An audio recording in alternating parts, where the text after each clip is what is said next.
Hey guys, Jay here, and today I want to give my attempt on speedrun through the patch note of 3.25, which GGG said to be the biggest patch ever in terms of how many words it is. And yeah, boy oh boy, it's a piece of work. I have went through, the whole patch on stream, or at least the majority of it. There are some parts that I think I would skip, but anyway, I went through it again, and here are the keynotes that I think will be notable to almost every single player in POE. And so let's get to the actual content, right? First thing first, the new content for the new league, Settler of Kalgur. This is going to be a city builder light version.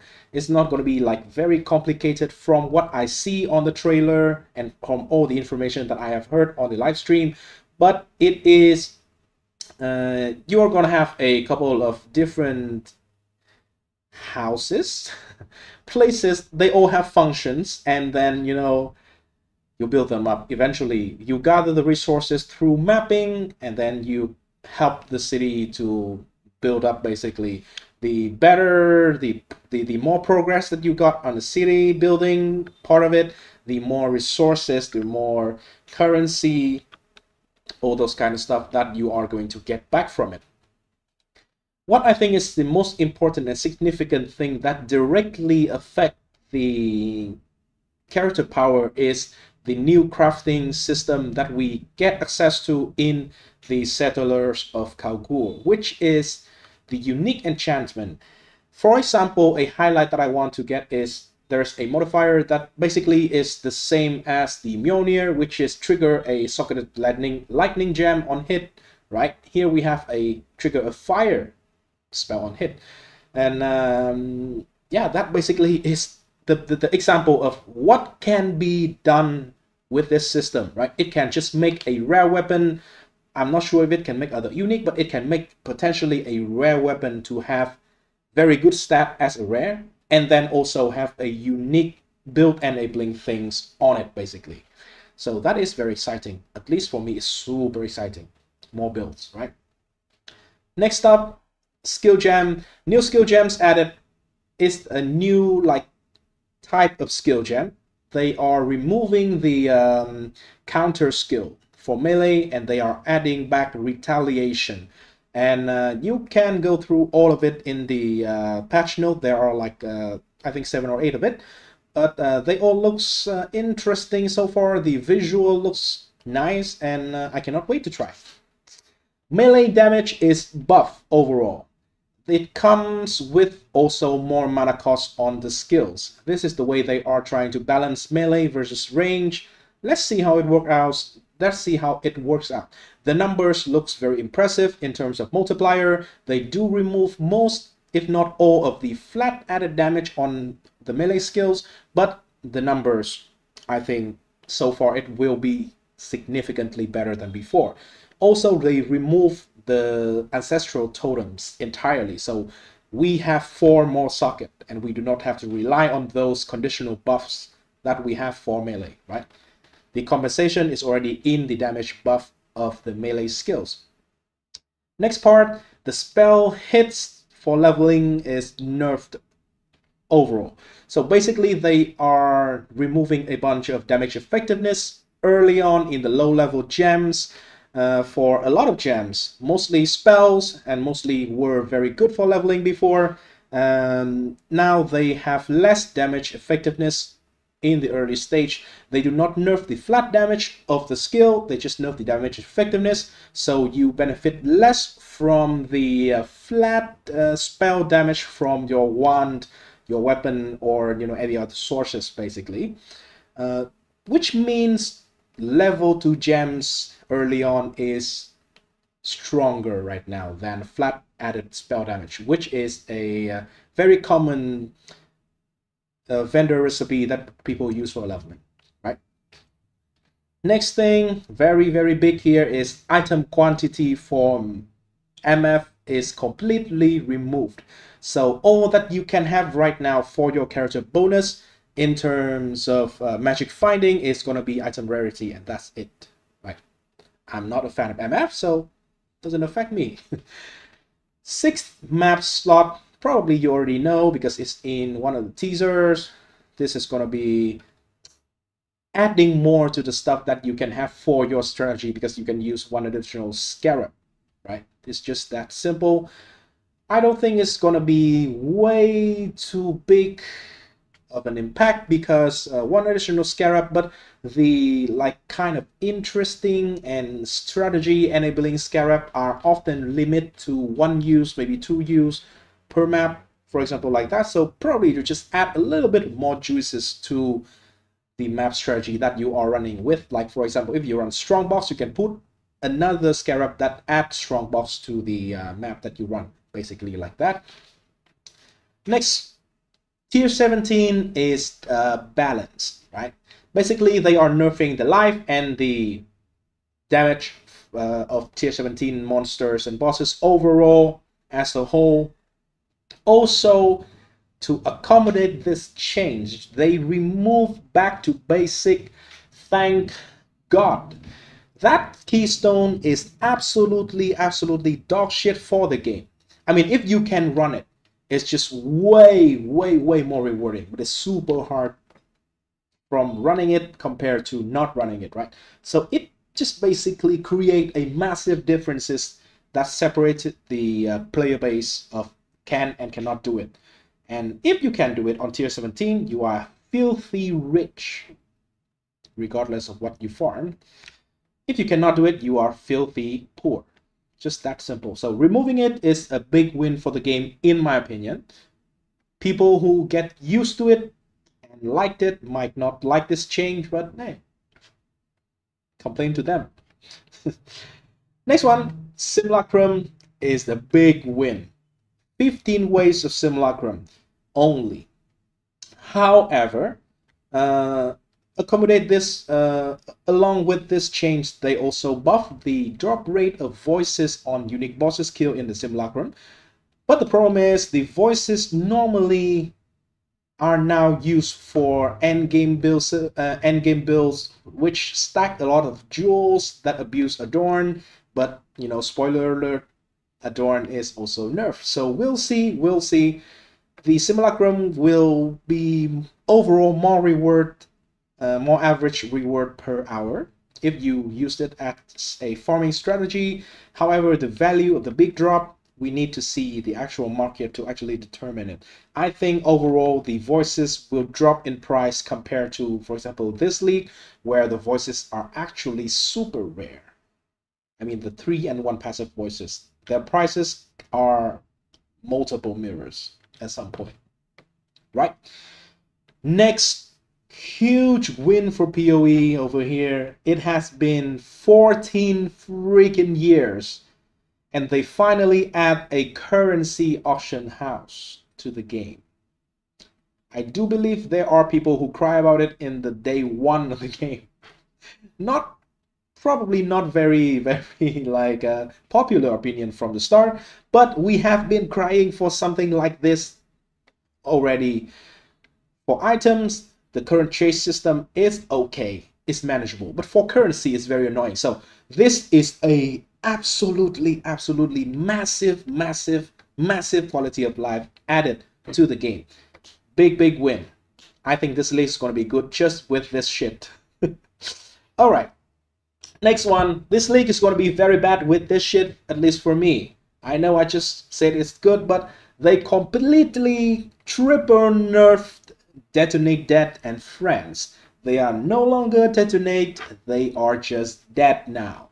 So what the changes are is they remove the Spectres from the Spectre pool. Right now we use the Spectral Bank tech to store a bunch of high life corpses in order to use with Detonate Dead, right? Because it has high life, the Detonate Dead or like a Volatile Death, things like that will explode the high life corpses and will have way more damage than usual. Now that is no longer the case.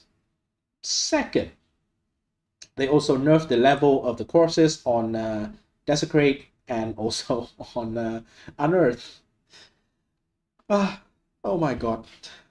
My beloved skill, my OP Detonate Dead Chain Reaction is completely dead. There's no chaining, there's no reactioning, there is no detonating, there is just dead. Anyway, banners are buff. Banners, I believe not a lot of people have used them. Right now, they becomes like a conditional buff that you can just use before you require to get some reservation reserved for it. And now it doesn't anymore. So I think it will be used by more people basically, because what it is costing now is simply one gem slot and a button, right? Warcry is kind of nerfed heavily for every single build, because what we normally used previously last league, right? After the change to Call to Arm Keystone, we no longer have instant Warcry. We have to link it with the Call to Arm support gem. Funny enough, they took the name, and so it will automatically trigger on cooldown. It just costs some mana or life to cast it. If you are using mana or life, or sometimes ES. Right now, you also need to reserve 15% life for each Warcry you linked to the Call to Arm support. It is also name change. Anyway, it's not important anymore. It is dead. Nobody is going to be using it. Anyway, we had our time with it. RIP. Next one. Rage is reworked. Before, Rage grant attack speed, movement speed, and damage. And with a certain unique helmet, you also get spell damage, cast speed, and movement speed. That is the thing. Right now, it no longer grants any speed by default. It grants more attack damage by default instead of increased attack. So right now, you can have up to maximum 30 rage. So by default, again, 30% more damage on maximum rage. You also get a bunch of ways to gain rage. So I think overall it is a good change, right? It will feel worse on some build that has been abusing it as a mechanic to gain a bunch of speed, but right now it is going to be more build specific, and it will be beneficial to a lot of slower attacking build, if that makes sense, because now it's just a more multiplier. So for example, if you are a slam build, you just hit the ground like once every second or once every 2 seconds, the rage is going to still be like on full effect for you in terms of damage output. I like it. I'm not sure about everyone, but it is reworked, right? It's now a more multiplier. Bleed is buffed overall, and we'll come back to it in a bit later. But I think Bleed, this league is going to be viable as an archetype. Next one, this I think is very big actually. Endurance charges is buffed significantly. It doesn't grant elemental resistance anymore. Now it grants elemental mitigation, elemental damage reduction, 4% per charge. That is a super hard to get stat before, especially if you play the kind of like tanky builds like mine. I play cast when stun, AFK build, so I'm used to this kind of thing. It's very hard to get. Normally before you only get 8% from the Juggernaut Ascendancy, and that is it. But now every single class can have access to this stat. Reduce endurance, reduce elemental damage taken. By default, you have 3 charges. It's very easy to have 4 charges from, you know, like a corrupted boot, something like that. And it's not that hard to actually gain endurance charges. There's a lot of ways that you can do it: on kill, on hit, on being hit, depending on the build, depending on the setup. Long story short, it will provide a much stronger bonus to damage reduction for elemental, which is like a lot of the damage in this game. Probably the majority of the damage in this game, right? Huge buff applied to all classes. Super good. Next one is going to be about Ascendancy. There's actually a lot of changes on Ascendancy, but the standout thing is the Gladiator rework. So they basically change a lot on the Gladiator, which is a class that basically nobody was playing for a while now already. Now he has a bunch of cool shit with block, a bunch of very cool shit with bleed, especially the thing that makes bleed triple the damage because it costs the target to be considered as always moving, right? So it opens up a lot of possibility, basically. I really love it. Couple this with the buff to the multiplier damage on almost every single melee skill on the planet. Yeah, we are going to have a bunch of bleed builds, and I think it is quite potent for League Start.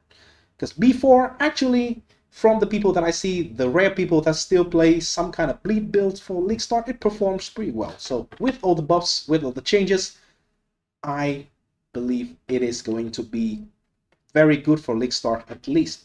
The ceiling we will need to see, but from the numbers is promising, right? And also from the trailer that we see in the simulacrum, the bleed actually kills off Omniphobia very quickly. I'm not sure which wave it is, but yeah, I think it's going to be strong anyway. Next thing, the Raider Ascendancy class from the Ranger is completely removed. It is replaced by Warden. So the Frenzy node is moving to Deadeye. The Deadeye removed the Mark node. Now the new Warden Ascendancy class has a bunch of cool stuff with elemental damage and elemental ailment. And also they bring back with them a bunch of tincture stuff. So basically it is the Wildwood Ascendancy with tincture that we had before. I even forgot the name, but they have tincture, you have barkskin. Those two are back to the Warden class, right? It looks OP, by the way, from the elemental stuff. I think it looks kind of OP. Marauder Ascendancies all changes because a lot of the previous changes actually have things to do with something that is going on in the Ascendancy classes of Marauder. So beware of that. The race change make the Berserker change. The Chieftain is having 2 new nodes, remove the Slam nodes, and also the Juggernaut, because of the changes to endurance charges, also get a bunch of different changes. They have armor applied to chaos damage now. Okay. It can be good, it can be bad. If you plan to play a Marauder of any kind, take a look at all the changes in the Ascendancy before you actually decide, okay? Next one, very big change to the endgame builds. Adorned is nerfed. It is destroyed. It is, before it rolled from 50% increased effect of magic jewel corrupted to 150%. Now it is 0% to 100%. That is a huge nerf because before, right, the budget version I myself created for a build that first used Adorn, the threshold that I used was 121%. So right now we have maximum of 100%, and that is probably going to be still expensive because it's very rare and is very unique. So yeah, probably is dead along with the DD. So Adorn can be in the friends here with DD. Next thing, quality rework. You saw it in the teaser. This is a buff. Overall, big win for damage, big win for armor on or evasion or energy shield on chest, things like that, right? Next thing, physical taken as is nerfed. Not really nerfed, but a lot of the sources of physical taken as has been removed. Like the Taste of Haste flask is removed. Some on the Ascendancy. No, not the Ascendancy. I forgot exactly what it is, but it is nerfed, right? So it is not nerfed, but there are less sources of Fist and S, so you cannot stack as much of it as before. That is what I mean. Next thing, weapons-based crit chance buff. So except for swords axes, and maces. All the other weapons, the claws, the dagger, the wands, the staff, the scepters, they got pretty significant buff to the base crit chance of the weapon. The wand can have like 10% flat base crit chance before any increased critical strike roll. So it is going to be much easier to crit cap on a lot of things. And this actually goes well with one of the changes that is coming next. That is Perfect Agony. We have 2 keystones that is reworked completely, which is Vow Pact and Perfect Agony. Vow Pact is going to give you instant leech as it was before, but only for melee. And in the drawback, you cannot gain life back from any other sources. And from what I see, that means no life on block, no life gain on hit, no life recovery, no regen, no flask on no life flask. Yeah, everything. So, but it will be strong, I think. Vow Pact instant leech is kind of OP when it was a thing. Perfect Agony.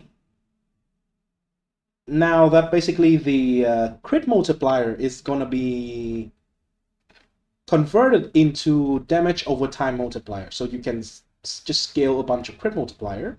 For example, the crit multiplier gem is absolutely massive multiplier now to dot build that can build around Perfect Agony. It does require you to crit in order to actually deal the element though, because if you do a normal hit without critting, the keystone prevent you from actually apply any element. So keep that in mind.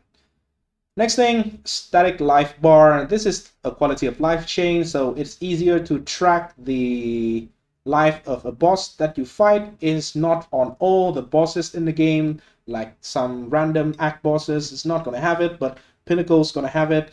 The bosses in the Simulacrum is going to have it. I think a lot of big guys will going to have this one, and I think this is a positive change. Big fat picking up range, and yeah, we also see that in the teasers. Good. Softcore buff. Aura stays on that, so this is the buff to the playstyle of having 6 portal as your defensive layout, defensive layer. So yeah, win. Win. Bosses can be slowed by up to 50% now. Before it was 30%. Hard cap at 30%. So now it can be slowed by up to 50%, and this is action speed slow. So potentially freeze is super good, because freeze, it cannot immobilize the boss, but it will slow it down by half.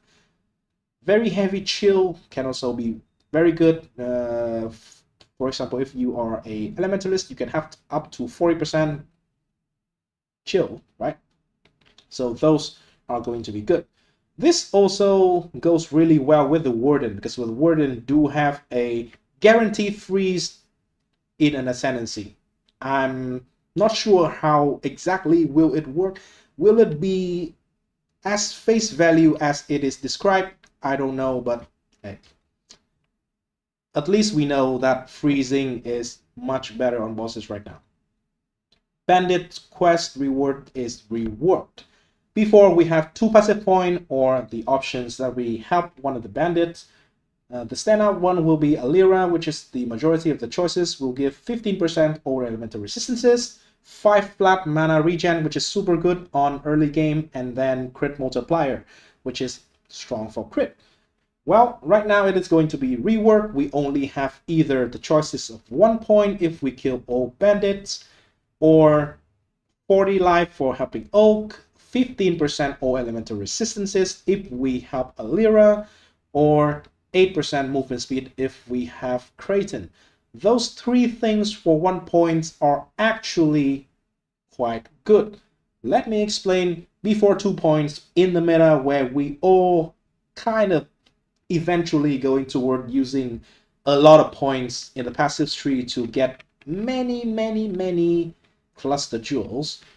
Right now, with the nerf of the Dawn, maybe more builds will be deviating away from this trend, and we are less reliant on getting as many points on a passive tree as we were from the previous league, previous meta. So actually take like 40 life, 40 flat life is pretty good. Given that, there's one thing that I forgot to mention in here. They buff the flat life roll on every single piece of gear. So tier 1 now, in the chest as they show, seems like it is 50% more life. So maybe 40 life is not worth it, but hey, maybe it is. 15% or elemental resistance is equal to almost a tier 1 roll of elemental resistance. And also 8% movement speed is very good for zooming for 1 point. So if you're not point starved, those can be very good option. The other point that we're supposed to have from the bandit is then removed to the golden hand thingy quest that we kill the skeleton, and normally we get 2 respect point. Now we get 1 passive and 2 respect. So more reason to go to that zone instead of just once per character when we do the first, not once per character, but once per league when we first go there and get the trial for ascendancy. Right, that is actually everything that I think are significant and worth noting, worth knowing about right now for the patch 3.25. I'm going to talk a little bit more about the couple of builds or archetype that is almost untouched or completely untouched in this tier list. And not tier list, sorry. That is what I am going to make, right? Previously, I already made a tier list on top 10 builds that I think are like league starter, best league starter. It does receive a bunch of mixed review because I released it too early before the patch note. This time we already have a patch note, right? So there are more reasons and there are more data, more information to make sure that the list is going to be correct. However, some of the builds that are kind of common for league starting are untouched mostly or slightly buff or buff but I didn't notice, but definitely not nerf, is going to be minions. Almost nothing mentioned about minions in this in the patch notes. Chaos bow build like toxic grain, poison, not poison, but yeah, caustic arrow, poison, things like that. I think caustic arrow but slightly buff. So chaos bow is going to be still legit. Ignite, almost no change, especially if you if you are not using a spell that is the nerf in the leveling process here, but I think they will still be very good for league starter, because in the end at spell level 20, which we will reach very very quickly anyway, it is going to be even the same as before. So ignite is not touch. If you are using attack ignite, melee skills overall are getting a damage buff, which is very good for ignite and bleed because they are elements that do not stack or do not have a lot of stacks. So just one big hit, apply a big ignite slash a big bleed. We got it, right? So ignite is good. I see that the burning arrow is buffed overall as well. So if you want to do that, that is the case. Righteous fire, untouched. Maybe the ascendancies have a little bit of a shuffle around, so, but don't worry, Pox will figure it out, right? You go to pox.net. Probably even right now, I guess he might be onto something already, but we can always fall to Righteous Fire, right? Traps and mines are mostly untouched as well. Even the big boys of the previous patch, mostly untouched. Bow, surprisingly almost untouched as well. The elemental hit of the spectrum, which personally I think is the best bow build last league, is slightly buffed in numbers of a skill. So yeah, hey. it's definitely going to be still good. Anyway, that is the end of this video. So thanks everyone so much for watching. Please leave a like and subscribe to the channel if you think this is helpful or interesting. And I will see you in the next video. Peace.